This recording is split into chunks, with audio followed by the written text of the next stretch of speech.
Hello and welcome to our latest side project. Is this like side Hustle. project number 1001 for us? Is it something like that's what we're That's calling it. our literary fiction side hustle? Uh, I am joined by my usual friends, Varsha and Jared, both whose YouTube channels are linked below their names there, which is quite nice. And we're here to talk about Jane Eyre, which was my pick for our literary fiction side hustle.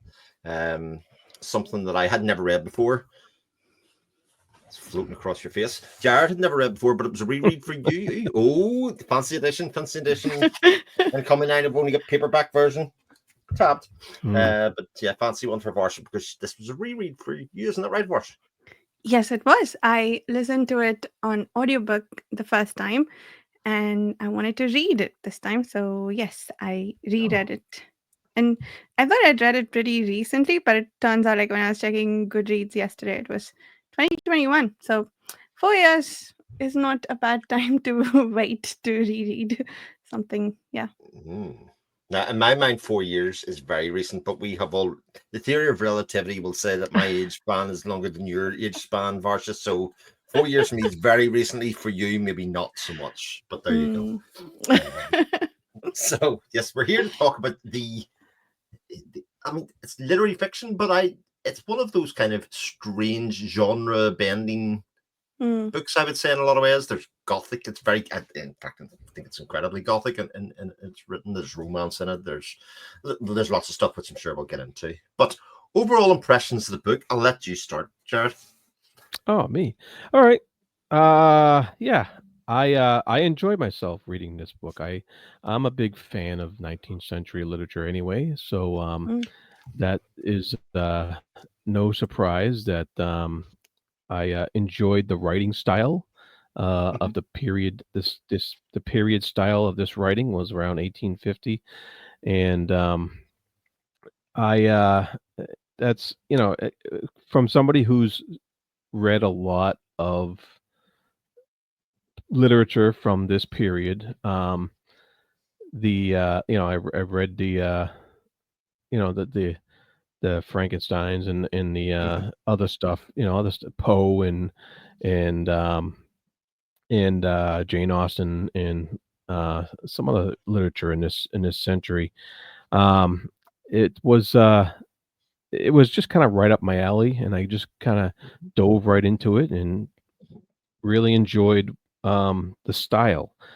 I was not I'm not like a romance reader, but it was kinda more the romance was minimal. It wasn't it was it had this plot around a romance, but it was also very much an orphan kinda rags to riches almost kinda deal Yeah. too as well, and, so there was plenty to enjoy in here as far as different aspects of a little piece of life in a 19th century England, and which we have a lot of that um, over the centuries,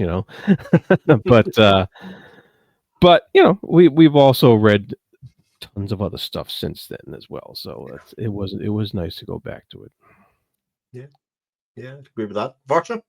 Different than a reread, different audiobook, because I also did the audiobook as well, which was done by Dandy Newton, which I thought was very good. I thought as well. Oh. Yes, that was the same audiobook I listened to and I enjoyed it very much when I was listening to it.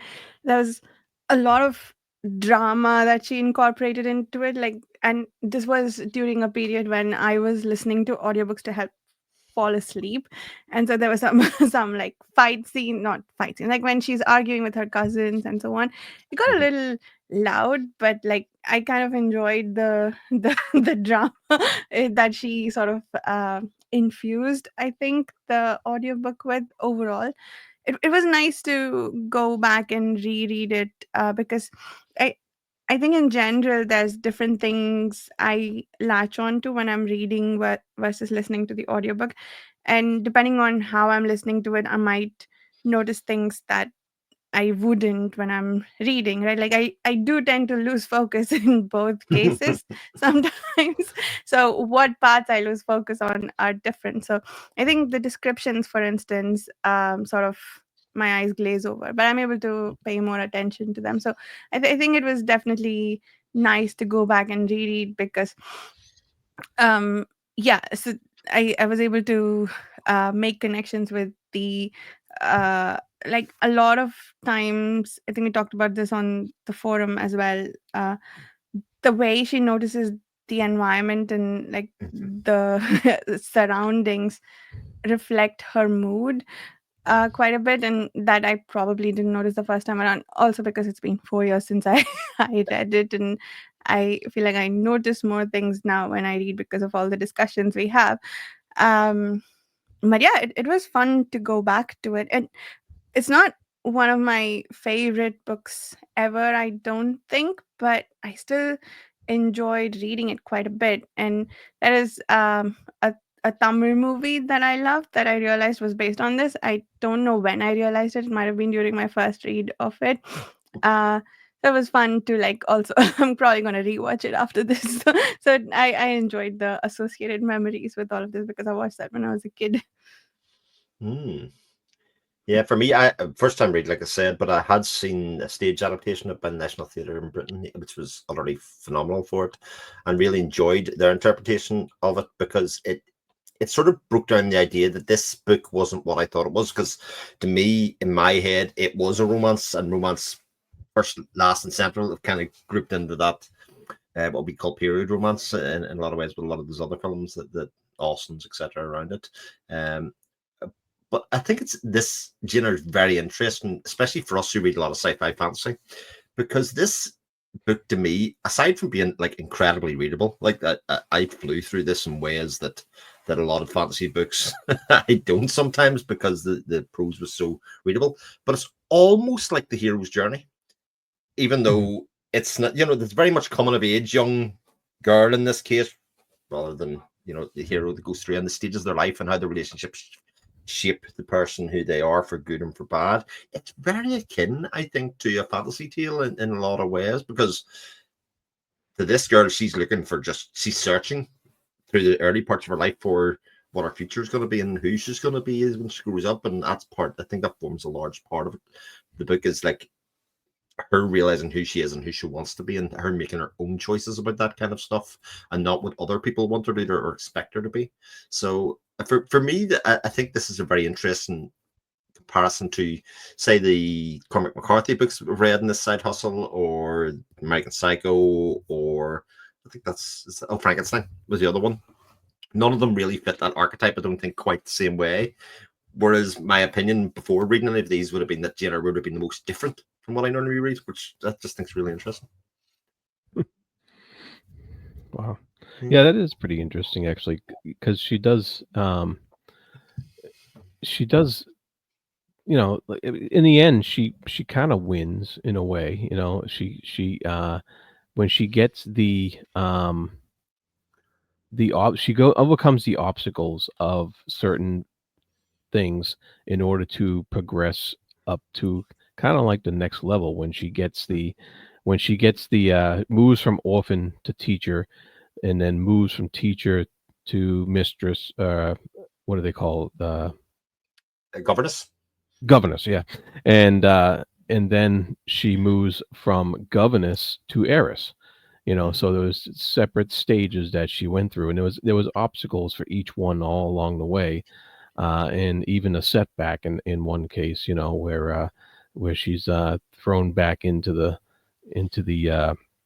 role of just a beggar at one point, and so um, it was interesting to see that, like you said, that journey, and that almost a quest to become the person that she wants to be. And it was interesting to see that her changes in attitude when she's narrating this as you go along.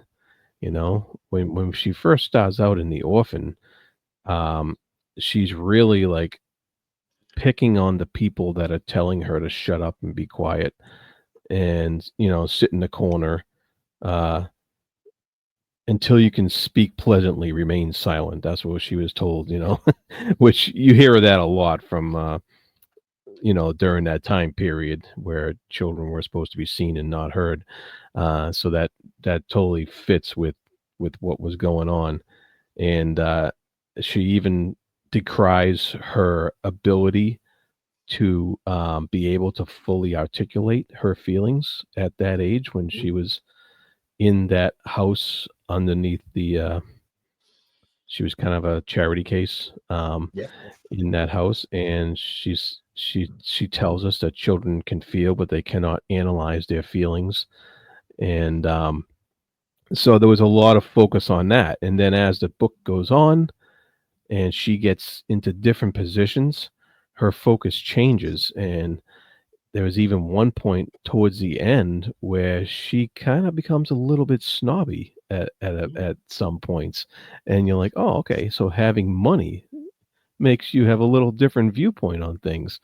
And when I find that, I'll point it out. But it was interesting just to see that whole journey that's very well played out in the book. And that was, I think, the strength of the book was Charlotte Bronte's ability to have the character change like that and have it be a natural progression of based upon her circumstances. Mhm.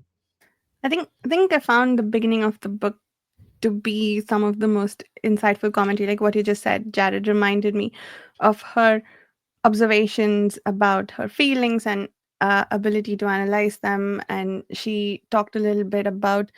I think I forget the name of the friend who dies of tuberculosis. Was it Helen?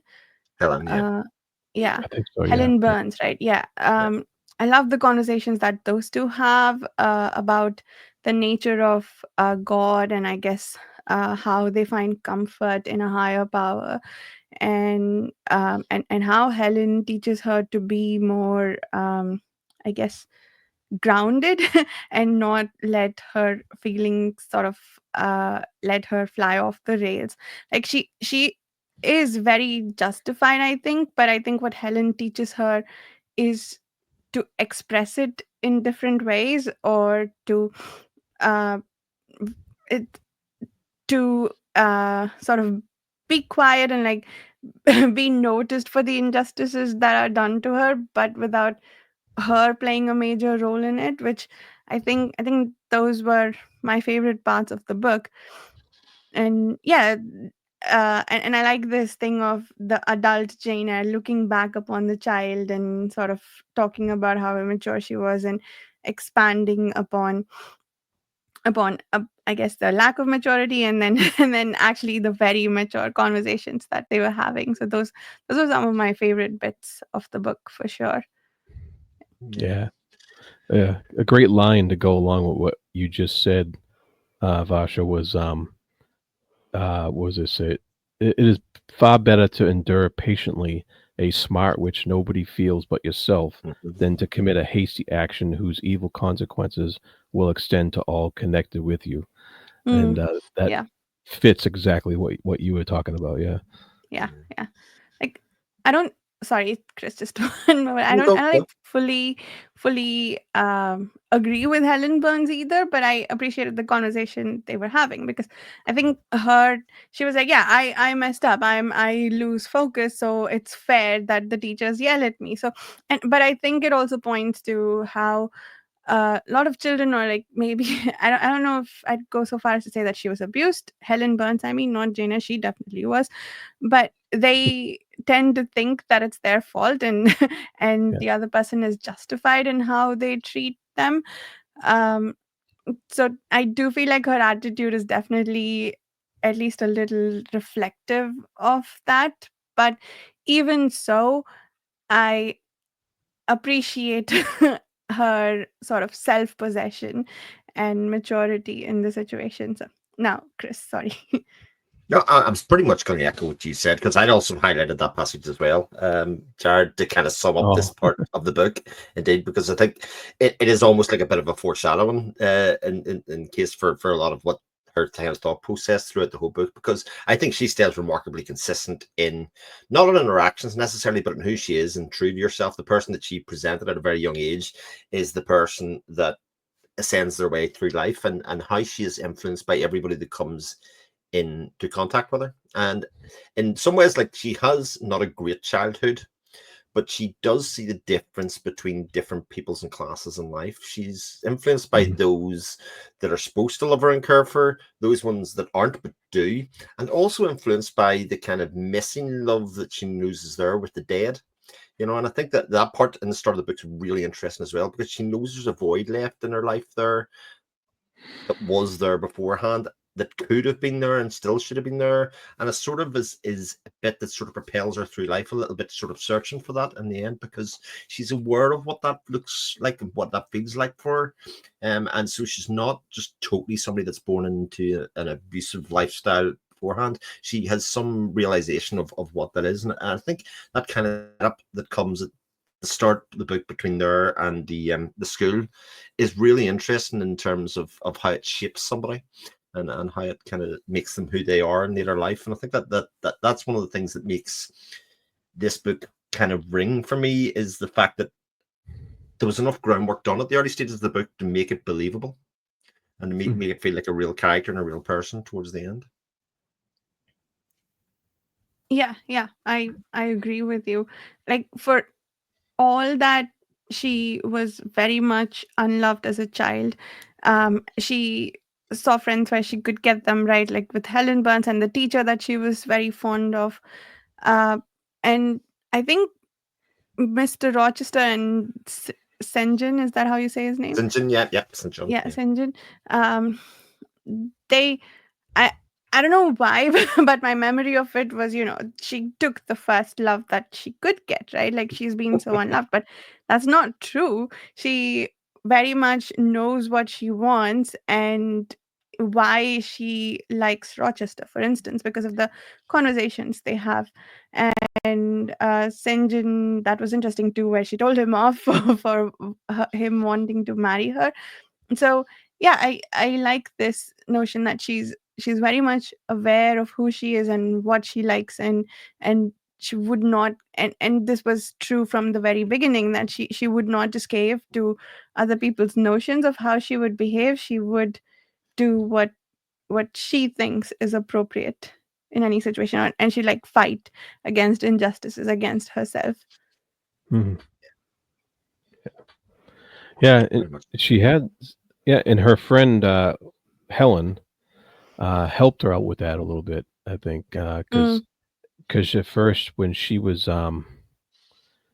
worried about people disliking her when she was at the school, and because what's his name, Mr. Brocklehurst, really laid into her and stuff like that, and her friend Helen was like, no, he's not he's not a god. He's not a he's not even great and admired. He's just a little man, Yeah. and don't let him get to you. And I was just like, oh, okay, that I think she took that advice to heart as she moved on in life.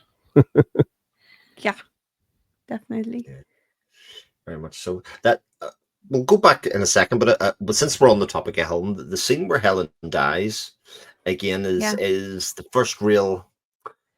I mean, it's obviously very sad at the time, but there's real melancholy to it, because again, it's one of the first real proper expressions of love within the book. This relationship between the two of them and how she was there to help and support her. And while you could feel her slipping away, and the end of where it's going to come, and the fact that she defied the fact that she wasn't supposed to be there and was left there, it is an example of the power of presence and how one person can affect another person in the book. And so it isn't just wholly sad in its own. It has some positive takes away, like that, dealing with grief and that kind of stuff influences her positively, I think, in a lot of ways, and reminds her of what life is and what life could be. Yeah. It and also it was hard to like, I didn't feel like completely sad when she died, because Helen seemed to be completely okay with it, right? And we didn't hear a lot from Jane about how much she mourned it, but mourned her death. But yeah, she did what she could to stay by her side towards the end, and yeah, I think that was great. Yeah, that's a good point about it was sad, but also there was it was kind of a sweet moment too. Yeah. Yeah. It was. Yeah. So going back actually to Gateshead, to the original house, Yes. I think it's chapter 2. It could be chapter 3, but the Red Rooms chapter, which I mean, now since I've read the book and you watch reviews and stuff about it, you realize it's a very famous chapter in literature. But when I read it the first, as I was going through, Yeah. no idea. But I remember reading that chapter and going, "This is wow!" Is one of the things that go, because they are able to evoke in a very young child a lot of emotion in that, and Mm, again, kind of speaking to her curiosity and actually her matureness, even for being a young child or a young orphan. That whole scene of, again, where this steps outside of what you would think of as a romance tale. It's a very much a gothic ghost story in a lot of other ways as well, because it does play with that kind of supernatural side of life and the way that mm. it can affect people, and kind of ghosts and specters and all that from our past can help you. What do you think of that chapter in general? Let's see here, chapter 2. It's very early on anyway. I can't remember. I remember just reading it Yeah. going, well, wow, this steps outside of what I thought the story was going to be. Yeah. And Yeah. it's something that I think translates a lot better on the page than it did in the stage. I think in the stage it was very good, but I think reading it and really getting inside Jane's head gives you Mm, a whole fresh perspective on the terror and the kind of yeah. level of abuse that she was subjected to at the time, because it was just cruel Yeah. for no reason. This is when her aunt, so-called, locked her in the room, right? Locked her Yeah. in the room, yes, and she feels the presence of her uncle in there, Yeah. Mm, who she's Yeah. perceives to be a loving part of her life, but also is terrified by the fact that there's somebody else there in the room, and that sort of conflict that it stirs within yeah. her. I think is Yeah. it's mind blowing. I think the biggest thing I noticed about it this time, yeah, the terror of it was very real. I felt it just as much as another scene that we'll probably talk about later. But it she was locked up in the attic. I don't think I noticed that the first time, or like didn't reflect back on it when I found out that the wife has been locked up in the attic. Mhm. So it it was interesting to me that Oh, Charlotte yeah. Bronte went there. Like these two women were treated really poorly and were um, locked up in the attic at various points in their life. And Jane even reflects upon when she finds out about the wife who was locked up, whether Rochester will reach a point in their relationship where he might want to do that with her. Yeah. But then she's very willing to give in and believe him when he tells her that she's mad, and that's it. I don't know what the state of psychology was there, but like just being locked up could drive someone insane. They don't have to start that way. So um so yeah, it was interesting that there were all these parallels that existed in that book, and she even thought to herself explicitly about it, but she just sort of forgave him in like 5 seconds for it. I almost want to think that she's brushing that thought under the carpet because she's feel feeling happy or joy in this relationship and doesn't want to think about it too hard. Like, but Mm. that does feel a like a bit of projection, because she does seem to share something genuine with him and some genuine trust with Rochester. So yeah, that was interesting for me, like the lack of conclusion of that thought process. Mm. Hmm.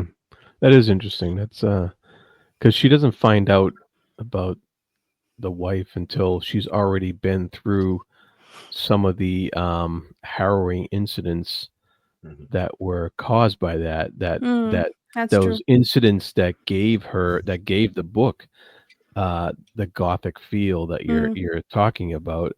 And um so that's then later on she finds out the cause of these hauntings that weren't really hauntings, and eh, and that's kind of interesting because like when she was locked up, she had the nightmare, she saw the red eyes and all that stuff, Mhm.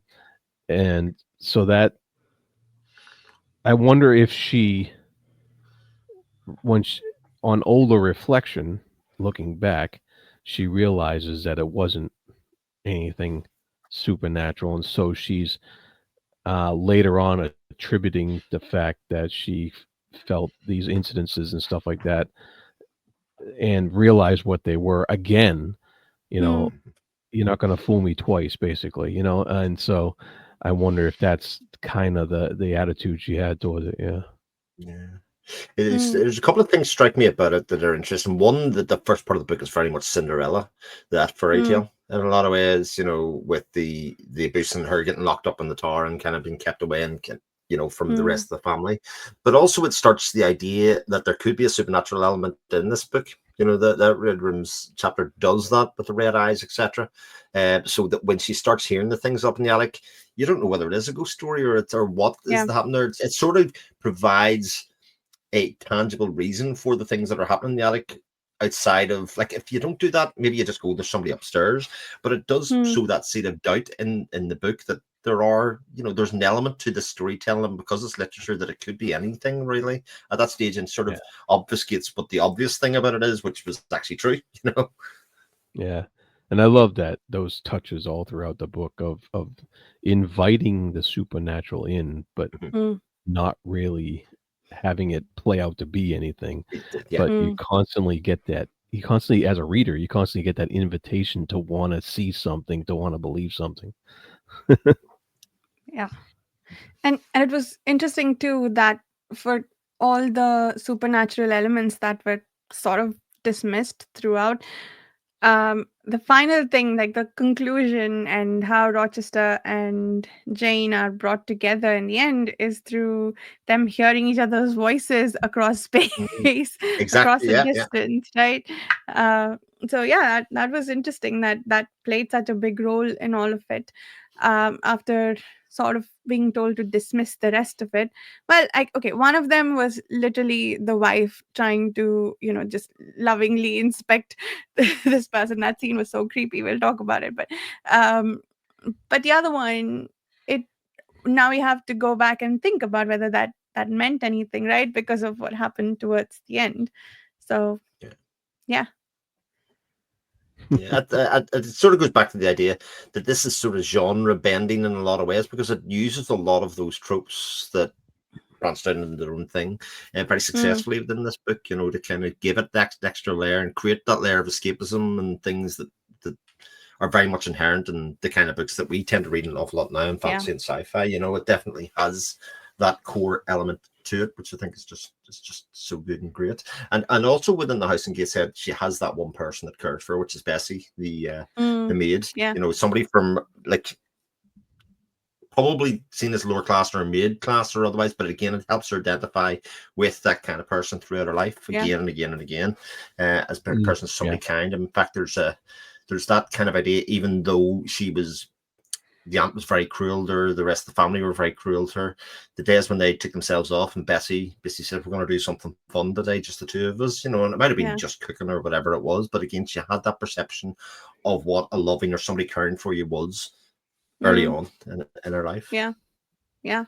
It and that scene, I think, brought tears to my eyes when she came back to see Jane Mm, just before she left, because I was very inclined to think until then that there was no one in the house who loved her. Like, Bessie was occasionally kind to her, yeah. but that's about it. Like, and even then it felt like she was fighting her other nature, which, like, defaulting to be um somewhat cruel to her, because she thinks that she's a poorly behaved child. But when she came all the way to see her, like when she put in that effort, that felt that felt so so good on Jane's behalf, because there is somebody who has a good deal of affection for her, who thinks that she was a good person who was maybe treated poorly, and that she'll make something of herself if just given the chance.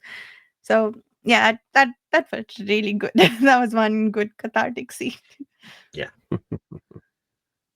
Yeah. So moving on, we've talked about the school. Is there anything else we want to talk about the school? Like she became a teacher there herself, and again, she has a Bessie-like character within the school with the one teacher, etc. But again, it has this kind of this feeling of growing up. It's not until she gets the job as the governess then in Thornfield Hall, isn't that what you call it? Yeah, Thornfield. One of the things that I sort of want to put out here is, again, I'm not a big reader of romance or anything, but it definitely gives you the sense through that start of the book, I think, that you want Jane to have a proper friend that is steady for her. You know, you want her to have a positive relationship, whether it's romantic or otherwise. But I think we as the reader are yearning for that for her. In some ways, we're sort of on her side to build those connections with people so that when she moves on the next stage of her life, we sort of want the romance as much as the book sort of would set up, if you know what I mean. The reader's sort of yearning for it. I don't know if that was just me or whether that was sort of the intention or the feeling that other people got out of it. Yeah, I definitely felt the friend thing, because even at Lowood, she lived a good life and she really appreciated the teacher. But, you know, from personal experience, I know like it's not it's not a one-to-one with a teacher. Like you admire and respect them a lot, but they have like hundreds of students that they probably feel the same way towards, right? So I did want a special friend for Jane, just the two of them, or at least they are as special to her as like she is as special to them as they are to her, which it I think I agree. And plus she felt lonely and wanted companionship and to someone to talk about. Like I didn't it was also interesting that she wanted sort of intellectual conversation, which we didn't fully I guess get the sense of during her time at Lowood, right? But now she she was here. She's like, I want to talk about other things. I need other people to talk to. So Yeah, it was very interesting because when she gets introduced to Mr. Rochester, um, you like you said, Chris, you immediately gets this sense that there's gonna be some interest there. And of course, he's very mysterious, and he's, he on their very first meeting, he kind of almost calls her an elf, I think, because the way that she helped him out with the horse and all that stuff, and so introducing that supernatural element again, once again, and teasing that, and she, she when Helen dies, she even mentions like she's going to the land of the spirits rather than just like heaven.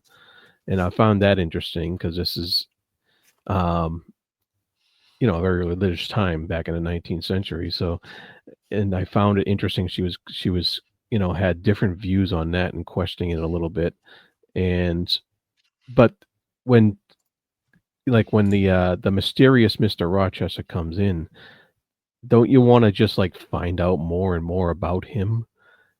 When he enters, and I think that's done on purpose because Jane wants to find more about him, but so do we, and so it just makes it more interesting whenever we get these little tidbits.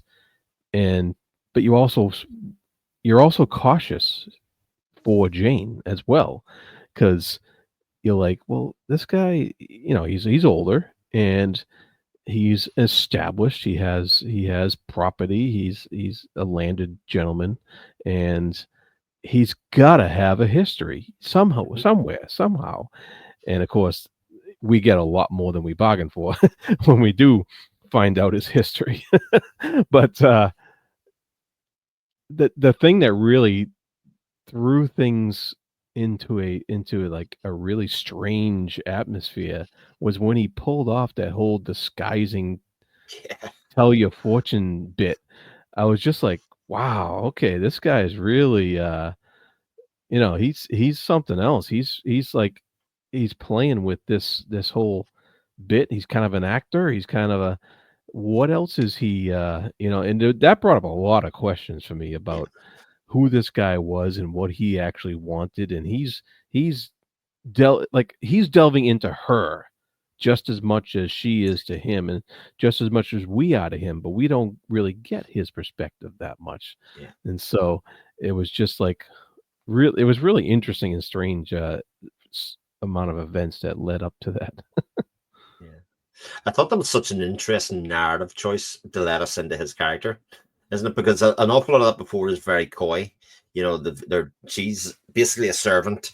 He is the lord of the manor. They shouldn't even really be in the same room, except every now and again he creates a level playing field where they kind of have these very short kind of utterances and bits with each other. And I don't know if I'd say there's definite chemistry, but there's definite interest from both sides in terms of Mm. I'd like to know more about you, and vice versa. You know, Mr. Rochester finds her an interesting character because of how forthright and strong and stubborn she is in a Yeah. lot of ways, and the fact that she did she talks an awful lot to this kind of fortune teller, and even the fact that she was invited in because it was a party of kind of people that weren't in her class at all, Yeah. and they did have her invited in there just to be involved and all, and then get invited to the fortune teller. We get the idea that he's a bit of a cad, and he's a bit more. There's a bit more to him rather than just the lord of the manor. Just again, a bit stuck up and snooty.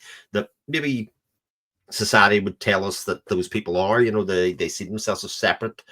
He has a playful nature, and he has a side that she could relate to, rather than just it being about him having money and position and power over her, because he's in her house.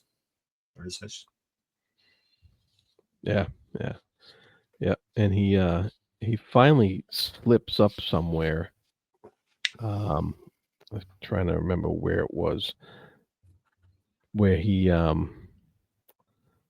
says he almost says like the wrong thing. Like it was a bit too forward too soon, you know. And he almost says the wrong thing, and he kind of slips up, and then he holds back, and there's a lot of that teasing back and forth about to where it gets to the point where you're like, come on, spit it out, people, you know. Yeah. It's obvious you have feelings for each other. Yeah. Of course, that's But before we know about the wife. But yeah, we'll know about the wife. But I think again, as the events happen in the book, you do get the sense once we find out that his first marriage was kind of arranged for him and kind of taught he never really had a choice about who he was wanting to do. It sort of makes a lot more sense that the class thing wouldn't bother him as much because he started to see people for who they are and what they are. You know, the relationship with Blanche, who was the socialite who just was very much interested in money, but he could ferret her out very easy. He was too smart for Mhm. her in a lot of Yeah. ways. You know, he could kind of weasel that out in an awful lot of ways. And when you know about the wife and the first relationship that he had, this is very much a chance for him to kind of explore people for who they are rather than kind of what people and the rest of society tells them about them. So it makes sense that they would have maybe a connection and Nathaniel be interested in things because he's never really had somebody be true to him, you know what I mean, or somebody honest enough with him and didn't see him for just his position or otherwise. It was very much, you know, a relationship built out on just naturally evolving. Yeah. Yeah, and but you find out a lot about that about him after the fact, after Mhm. the his actions, you know. Whereas with her, we're finding out about her before her actions. You know, we're always in her head, you know. Mhm. So it's That's right. kind of opposite that way. Um, I was curious what you both thought about the way he kept muttering out information that made him like really mysterious and feel a bit shady sometimes. Like, um, there was that whole conversation about Adele's origins, right? There was he talks. Okay, that was an actual conversation, but when Mason comes to visit and he goes on about how he doesn't want to be found out, or like I don't know, it felt very weird that he would talk like that. I was wondering whether people actually did that at the time where they just spoke their thoughts out loud, or if um or if it was a narrative device because this is first person and we need to Mm, know some things about him to carry the story forward. yeah. Interesting question, Varsha, because you do have the sense that he's just lived by himself. for long years. Because Grace Poole was looking after the wife upstairs, very much separate from him, and he had this big, enormous house by himself, with nobody to speak to apart from Mrs. Fairfax. I think that's pretty much the only other person that exists in the house. So if you get another body in there that is inquisitive and interesting, maybe you do have these bits where you just can't wait to tell somebody about the stuff that's been rattling around in your head, quite possibly. But also, it works very well as a narrative device to sort of tease the fact that there's something more going on all the time, increase the intrigue in the reader to kind of keep going on the story and what's actually going on there, and who's Mr. Mason, and he seems to know more than what's going on, leading up to the point when in the wedding when he just appears and you're like, aha, this is we're going to really find out something now. This is great, or something's going to happen. So I think there's a lot of those narrative devices going in that propel you through the book. I need to know more. They're all little tiny mysteries the whole way along. Again, that genre idea, it's almost like a murder mystery in some ways, because you only get little bits of the story here, and you're like, but I know there's more to this, it kind of keeps you pushing in that. And again, like Jane's sort of lack of curiosity on some really strange things he says, that also, I'm wondering if that's a character trait, like she's so willing to trust him that this is okay, or if it's also, for narrative purposes, we can't find out about this yet, which, a lot of murder mysteries do. Someone says something strange and then people just sort of brush past it to come back to it later. I'm like, but no, I want to talk about this now. Yeah. I mean, part of it may be that you got to remember she's only 18, 19 years old. And so I have plenty of those in my house, and they don't notice anything.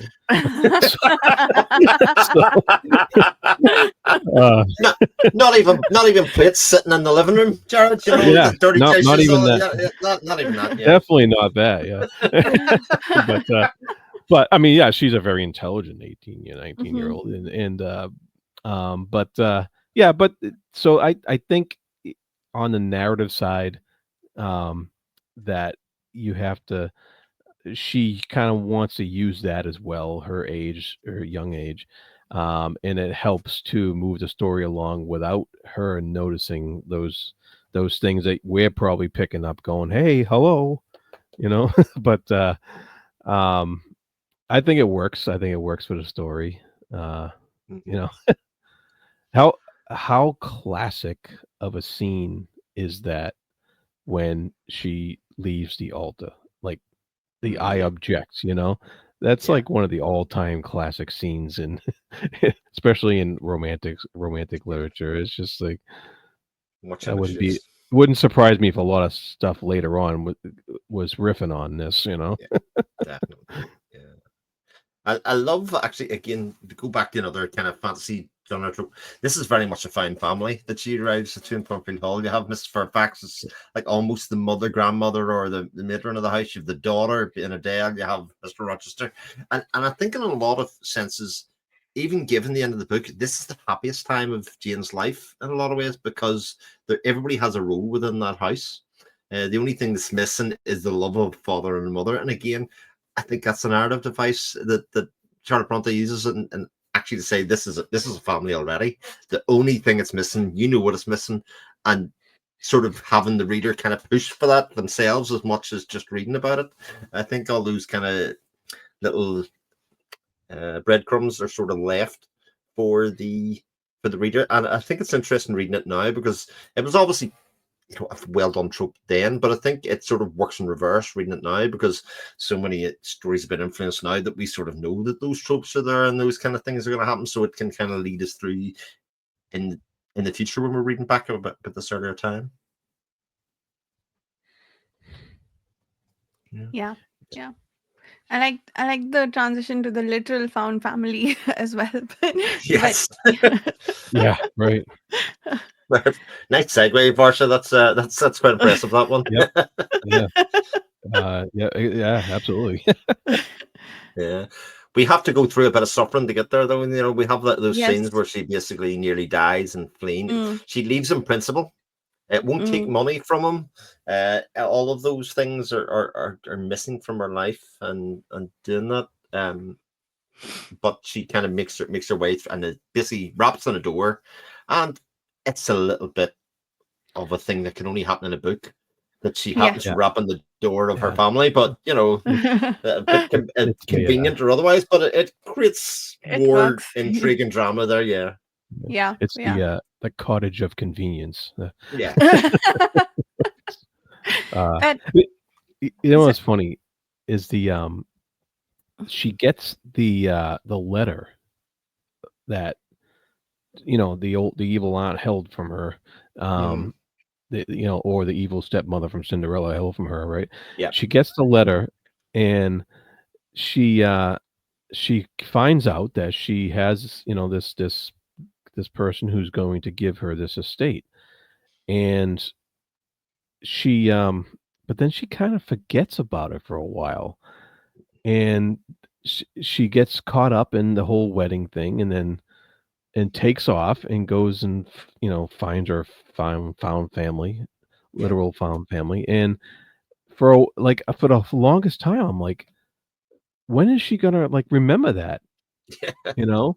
And finally it does come up eventually where she says like, "Oh, I almost forgot," about that, and I'm just like, yeah, it's kind of important when you're begging to get in this a house for the night. Yeah, you know? yeah. Why do you think That will. she forgot that? I'm kinda Well, she's so kinda consumed by her feelings, I yeah. think, at that time, because we get the super romantic scene, the very classic super romantic scene of the two of them walking in the gardens and in the woods, and again, the note she notices how beautiful the world is around her. At that stage, the colors are very bright and gold, whereas earlier on in the book they're very dirt, and all that kind of stuff is happening at that stage, and you get the Mm, professional love and all of that kind of stuff.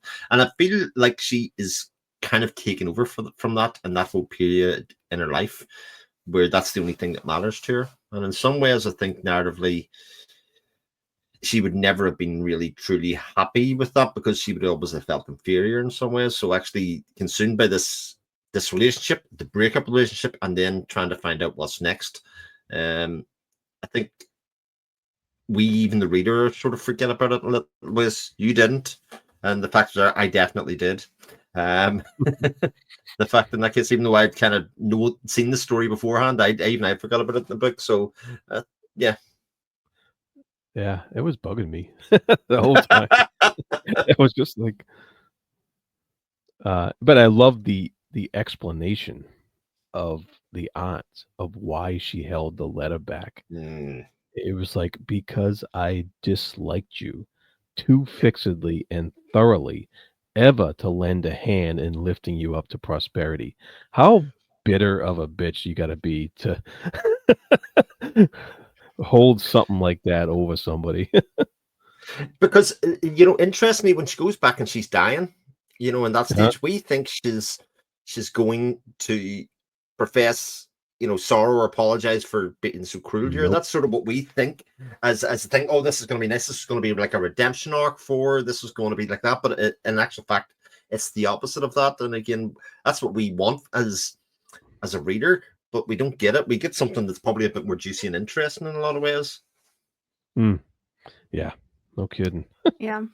Yeah, that was a very interesting scene because it felt almost like Jane had sort of applied her learnings from Helen Burns to the Mm, situation, right? Like, or I don't know, like she transitioned into this very forgiving person. Like she's just helpless in her hatred of me, but I'm going, and she even says so. I think if this had been a few years ago, I would have just stormed out after how these two cousins are treating me.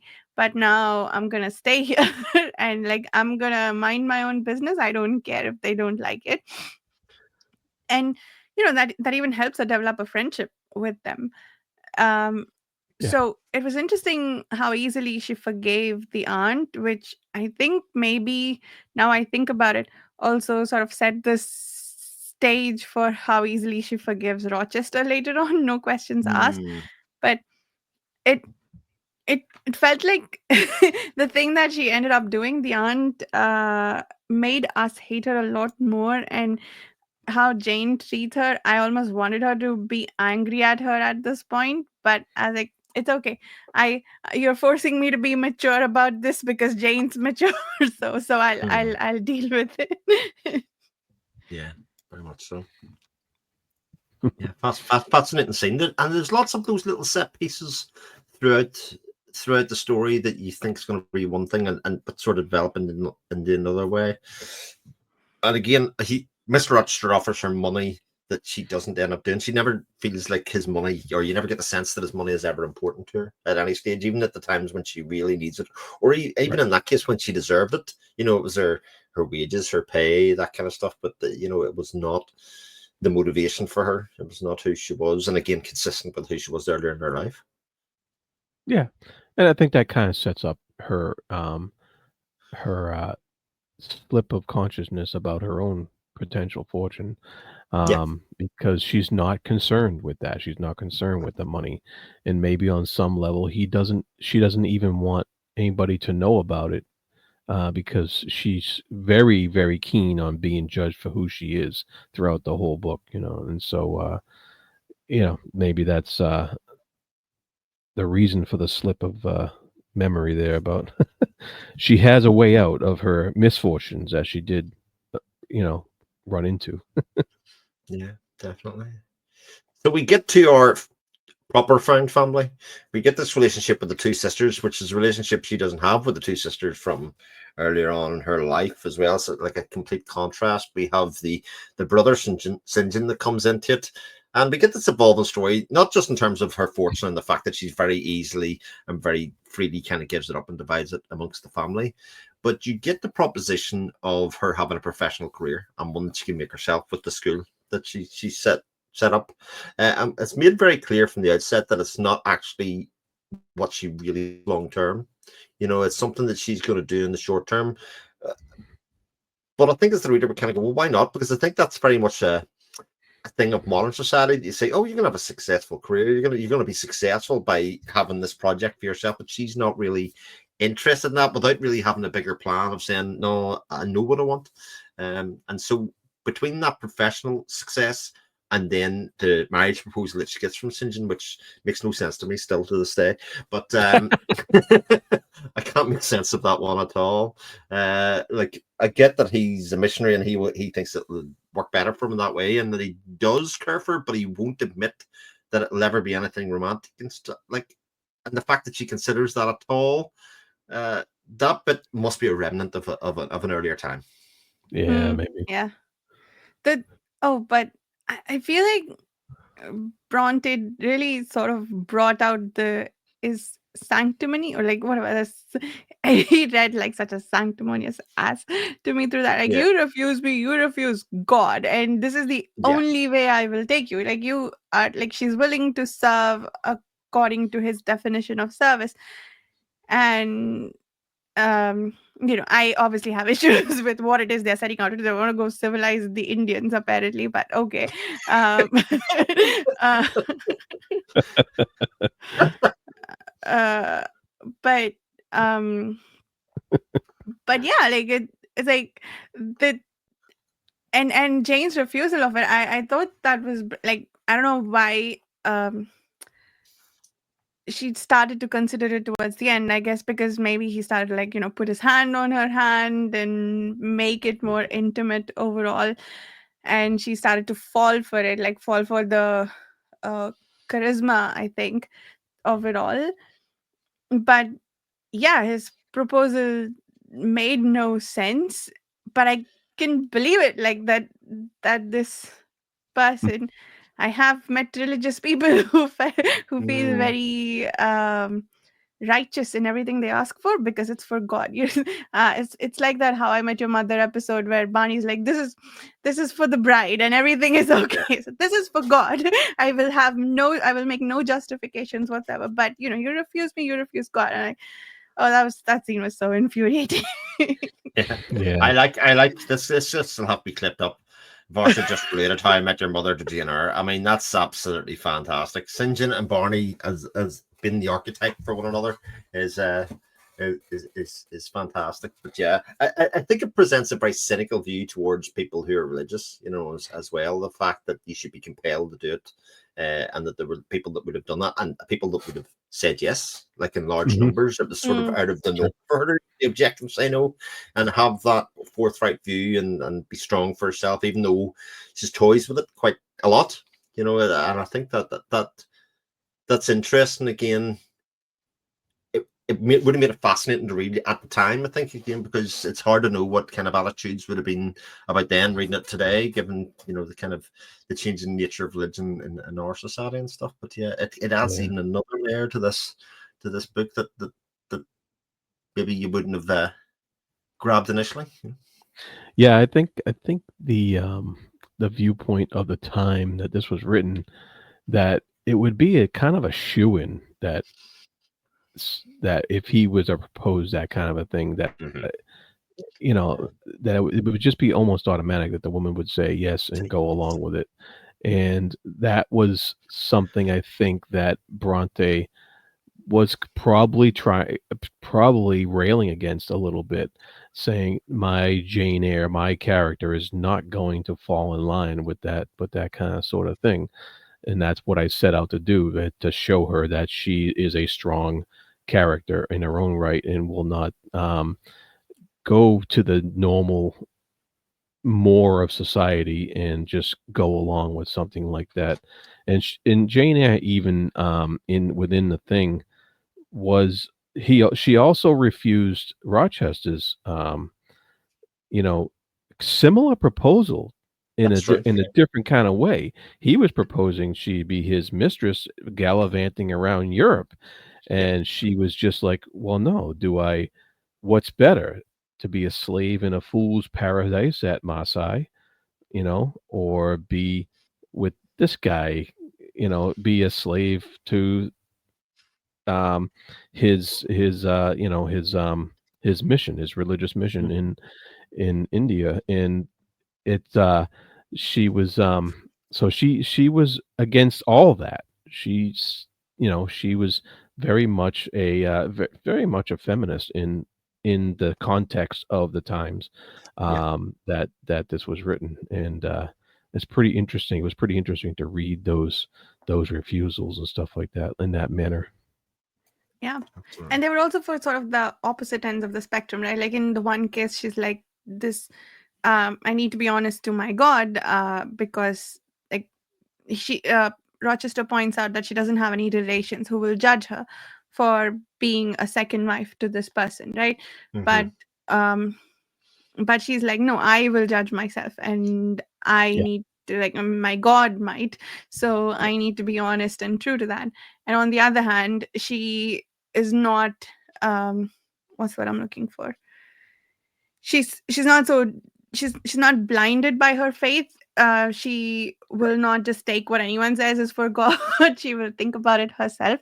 So I think, yeah, the two sides of her character there in the two refusals are also pretty interesting. Yeah. I did want to quickly point out, in the preface of this book, that why do I say Austin Bronte wrote, she talks about I think she got some backlash from some religious groups for this book, Ah. and I don't know if it's referring to the sections with Sinjin, but she talks about this a little bit, and I highlighted those obviously.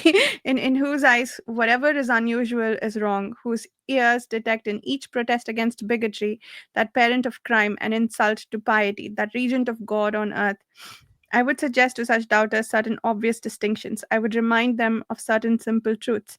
And she goes on to say, conventionality is not morality, self righteousness is not religion. To attack the first is not to assail the last. To pluck the mask from the face of the Pharisee is not to lift an impious hand to the crown of thorns. Mm. At the time, I didn't remember what she was referring to, but I wonder if it's the sections with Sinjan, because Yeah.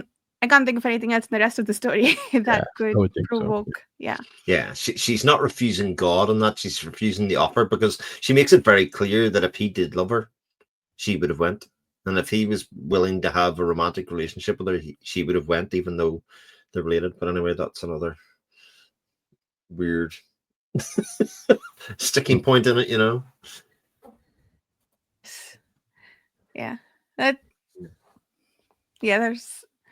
There's things. 19th century's weird. 19th century's weird. Anything went, you know, it's just fine. You know, the way it goes. But then we get this very fancy element of the calling in the wind, or the Yes. kind of the the calling her back home, so to speak. Again, a very strong fantasy kind of supernatural element, that she should return to Thornfield Hall, and when she does, she sees it in a very changed state, both in terms of what it looks like and what the inside, the warmth of the house, the Yeah. people in the house is all changed. That scene where she waits to be let in to see him is, I love it. It's classic end of the book kind of stuff, where you're kind of like, I want to know what happens, and you're kind of racing through a little bit quicker, you know, more excitedly reading. We get held out just in the hallway to wait. And they kind of go in and see, you know, it builds that apprehension and builds that kind of that thing to say what's going on inside. And what we see inside is a very changed person. Mr. Rochester is incredibly vulnerable in there, not just because of his injuries, but because of his mental state, and because of, you know, he had a wife who he locked in the attic. You know, that should be explored in some ways, like locking in the attics. Yeah. Doesn't speak to the greatest person in the world, but yes, still. But you see this, Yeah. the tears fall from his eyes, and then whatever else, you know, at this stage when he thinks he's hallucinating, you know, when he thinks the things aren't as they are, and that she arrives back in a very different societal state than he does, because she leaves as the servant and she comes back as his superior in a lot of ways, because he's disabled, or whatever way you want to put it. Their relationship has been flipped. He needs her, whereas before she needed him in some ways. And I think that's a very interesting flip of their relationship, especially at the very end. Yeah. What's interesting too is she did her homework before she went and saw him. She went to that stately house that she now saw a blackened ruin, you know, and she asked around town and got the story of how that happened and stuff like that. So she was prepared in the same way that he earlier was more prepared to deal with her. Now she's more prepared to deal with him, you know. So it was a nice, like you said, a nice turnabout there. Yeah. Yeah, and Bronte couldn't resist giving us the little bit of a oh no moment when the guy says, "Oh yeah, I was the late Rochester's valet, and we have the heart attack alongside Jane." Yeah. but but yes, I think I would like to chat about the wife in the attic. Let's do that, shall we? A little bit. Yeah. But the what did you guys think of the story that he told her about why? And he does seem to believe there is no regret in any of this, right? Like nothing at all for how he treated her. He does feel like he is the very wronged party in all Yeah. of this. He was lied to, he was manipulated into marrying someone he thought is severely inferior to him. But how justified do you find his story overall? Like to me, a lot of it read very much like the sort of colonial perspective of the locals and the heathens, so to speak. And like it felt like a lack of understanding of their culture and behavior more than, oh, this person is genuinely mad. That said, he did talk about how she used to lose her mind, or like and I mean that in the sense of like getting angry and yelling and so on. But I feel like people do that, not non-insane people do that out of helplessness too. So it's I I am really glad that the book White Sargasso exists. I'm going to read that after this, because I don't know, like Jane's very willing to buy into his story, and that makes sense. I'm sure she shares his morals and opinions of what is civilized and what isn't, what's madness and what isn't in this case. But yeah, that feels very much like a product of its time, that opinion Mhm. of the Absolutely. mad woman. Yeah. It definitely a product of his time. There was a decided lack of understanding of mental health and anything to do with it at that time. And if you read a lot of literature from this period, there is actually quite a few cases of people being locked in the attic and stuff. Mhm. um, it reminds me of the Yellow Wallpaper. I don't know if you ever read Mm, that story where heard about it, but yeah, yeah. where somebody's kind of locked away and seeing things and going mad, and the idea of people going mad was a common idea in the 19th century, and how to deal with them with locking other than killing them, locking them up was one of their only recourses at the time, because they just no one understood how to deal with it. No one understood what to do with people back then, or how to treat them, or how to work with them. And I'm sure the uh the level of patience um wasn't high.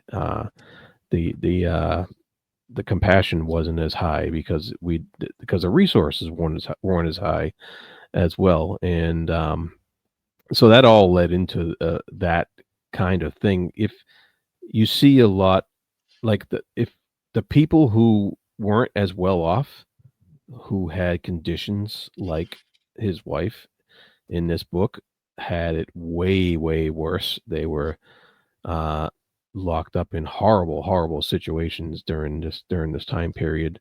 Um, you could even say that he may have thought he was being very compassionate and Mhm. uh, very generous with how he treated his wife, even though we look back on it today and go, "Oh, jeez," but but yeah, it's something of its time period. Yeah, there's a couple of things to probably say, and I think the book does make it quite clear that divorce, which would be the option nowadays, just wasn't a thing then. So Right. it was not. It was not. He probably did feel trapped in a lot of ways, but there definitely are problems, and it probably speaks to actually the lack of enlightenment and understanding in general around Yeah. England around that time. She's very much portrayed as a savage who's went mad, rather than that we get her Yeah. culture, we get her background, and it's almost used to explain why she turned the way that she did. And again, incredibly problematic, to read nowadays, and kind of like imagine presenting it that way now, it would just be totally struck off, or otherwise it's very, very problematic. But it's almost like a bystander kind of effect in this case, because what the way the wife is used in this case is to explain what's going on in the attic. It's almost the solution to the mystery, rather than her being a person, rather than her being having a life, Mhm. rather than having, because we don't really delve into her as a character, other than the fact that she's gone mad, whether it's schizophrenia or whatever else it is. And again, I think the description of her condition is not really great either. Again, it shows a lack of understanding Yeah. for the problems you can have with mental illness or otherwise. But yeah, it's sort of conveniently swept under the rug with the fire and the attacks and that kind of violent nature of her wanting to attack him. And in fact, if you really wanted to read something into it, you could say that her attacks and the fire are her way of getting revenge on him for keeping her in that way. If you really wanted to look for a way to do it, but there probably was, regardless of what had happened, there was probably nothing could be done with her in those times. There was not the understanding medically or otherwise of how to help somebody in drugs or otherwise. They just sort of, even up to the 1950s, they still didn't know how to treat these kind of people. Lobotomize them and Yeah. stuff at that Oh, stage. yeah. It's Yeah, that's they exactly went what in happened. extreme So directions, yeah. yes, they did. So it wasn't like, you can't really blame the novel for that in some ways, but it does make it difficult to read now, kind of when you're trying to piece it all together at this time. Yeah, that's true. I think in the case where she does have a mental illness, yeah, that's interesting. It was also interesting to me that, she went to go and light Jane's bed on fire, and Mhm. she came and she looked at the wedding veil and destroyed it. That scene. Oh, I knew who she was. I knew what was happening, but the way Jane narrates it to Rochester, that, oh man, I'm getting goosebumps now thinking about it. Yeah. That, but yeah, there's two possibilities here. I like that she was insane, or like, had a mental illness, sorry, and she was treated that way, and that's again, I think, was what was done quite a lot. But also I'm not entirely convinced that she was insane in the first place. Like some guy came and said she's mad, and the first thing they do is lock her up, and following that, she's had what, 10 years of being locked up like this, and that whoever she is now, I I'm not convinced that that's how she started. Like the person who sets things on fire and Very stabs possible. people, just being locked up for 10 years might do that to you, having to live alone with yourself and your thoughts. But either way, yeah, I think I kind of understand Rochester's perspective, that he's like, given what he thinks of her and whatever, he feels like he's being compassionate. Even the brothers inclined to sort of abandon her and run from her in fear. But also, like, from a modern lens, it all feels extremely cruel. But yeah, it is what it is, I think. But it bears discussion, I think, for sure. Yeah. I will also say that the stage version of the National Theatre handles the wife resolution in the most glorious way. Like, it is proper goosebumps on the Oh, skin. really? It's the most memorable part of the entire play, and they Hmm. use a song as part of it, and it's Mm, just like wow. Like, it's a really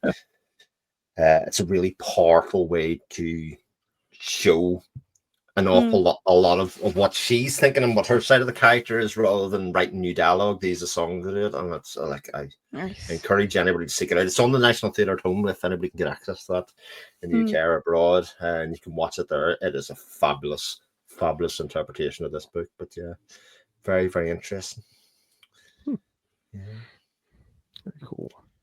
yeah, So I'm gonna look we've for pretty it. much reached the end of the book. We get our sort of happy ending. I put a happy in inverted commas a little bit, in which she's basically his carer in a lot of Mm, ways. It is not the same place that she returned to. That it isn't the found family that she had beforehand, but it is very much more her house and her relationship in that case. yeah. And I've seen some criticism, let's just say, of Jane Eyre as a book for this ending, in that it is proposes or purports to be a feminist novel, right? A novel Mm, about feminism, but yet she goes and back to the man and looks after him at the end in a very subservient role. But I don't mm, necessarily see the subservience in this. It's very much a choice. It's very much the very idea that she decides to do it rather than she feels compelled to do it or society thinks. None of those things are true in this case. She goes back because she loves him. yeah. Yeah. She goes back because she loves him, and yeah, she's taking care of him as an equal. They are very much equals. I don't think she keeps calling him her master, but that's just how she knows of him, Yeah. Um, so so I yeah, I don't agree that it's a subservient relationship. If anything, I think she's glad that the fact that he needs her care makes them more equals, that she won't be a dependent of him. She now has money to spare, and like, she's an independent woman, and she's Yeah. doing uh what she wants to do, right? Like, it goes back to that conversation with Sinjin, in which, oh, he infuriated me so much. Like, she's like, I'm happy cleaning the house and taking care of it, setting it up for my cousins. And he's like, no, make sure you that's not all you do. Make sure you find some other things that are worthwhile uses of your time, and so on and so forth. And she's like, nope, this is what makes me happy. This is what I'm going to do. And that's exactly what she's doing with Rochester. Nobody's sort of forced her into that situation, and she's not getting what she bargained for. Right? It is also that argument about um I can't say I've like seen a lot of it, but I know that it sort of exists in society about the women who choose to stay at home, and they see that as an attack against feminism. But like, it's not about doing what men do. It's about being able to choose what you want and not being forced into that, right? So yeah, I don't think she was forced. So it's all good. I'm okay with this. Yeah. Yeah, and obviously she still loves him, And um, so what's her alternative? To spurn him, go back to her own place, be a be the master of her estate, Yeah. and go to London parties and look for a guy or something. I mean, it's like in the context of her relationship with him already and how she feels about him, I think it kind of makes sense. Yeah. And the fact that the relationship exists so strong that they can hear and talk to each other across such long distances, they have a connection there, of the supernatural as well as the physical, in some ways, and the fact that he's, is who he is. I mean, again, I think he stays true to himself as a character throughout the kind of things that happened to himself, and I think that those are the strongest parts of the novel. I just think is how they build and display who the characters are and make their decisions make sense. That's what's going to happen. So, Yep. yeah. Hmm. So, The ending felt very Jane Austen like, right? They visited us, we visit them. We every other year we go to their house, like, which is interesting because a lot of Jane Austen's novels are people visiting each other all the time and like building relationships over that. mhm. So this one didn't do any of that except for that when Ingrams etc. came to visit, but that also was so very different from Austen's novels. But then in the end, we're like, they came to visit us, we went to visit them. It was nice and heartwarming. Like she has family that she visits regularly, so that's nice. Yeah. I was just disappointed Mrs. Fairfax wasn't there at the end. Yeah. To sort of make the house complete. That was the bit that I thought was missing. But again, I think that was used to the fact that it's not the same home she returned home to. It's not the same place that she returned to. It's very much her place rather than her staying with Mrs. Fairfax, who was running the house and stuff at the time. Very interesting stuff. But, Yeah. Anything else anybody wants to bring up? No, nice pick, Chris. Good job. Yes. Yeah, I'm glad you've read it. Definitely very much glad to have like read Jane Eyre, and it's first. Well, I would say it's the first classic, but we obviously read Frankenstein, which is very much in the classics genre as well. Although some people ascribe it to be a sci-fi novel. Again, I think these two things are. I think the two books are alike in terms of their supernatural elements, and in some ways, maybe that's being a bit unfair to Frankenstein because he literally brings him back from the dead. Maybe Jane Eyre 2 would have been the wife coming back from the dead. Anybody wants to write that book. Go ahead. The Haunting of Jane Eyre Manor or something like that. Yeah. The Haunting of Jane Eyre. There you go. Giving people Yes. ideas. But that is Jane Eyre for us. The next book up is Jared's pick, and it's going to be Salman Rushdie's Midnight's Children. So we'll let some time pass. We'll read this because it's a bit of a thick book, and we'll have the discussion over. Yeah, we'll have the chat over in Jared's channel on the Fantasy Thinker. So if you're not following Jared already, you can set yourself up for doing there. You'll find some great reviews and the like there, including graphic novels and comics apparently coming soon. Not to put any pressure on you, Jared, but there you go. And then Varsha, who's hosts most of our discussions on her channel, Reading by the Radiant Mind. A never-ending slew of them. So if you like discussions like this, you'll find lots at home there. Until next time, we'll speak to you all soon. Thank you very much. Put comments in the comments and let us know what you thought. Take care. All the best. Bye.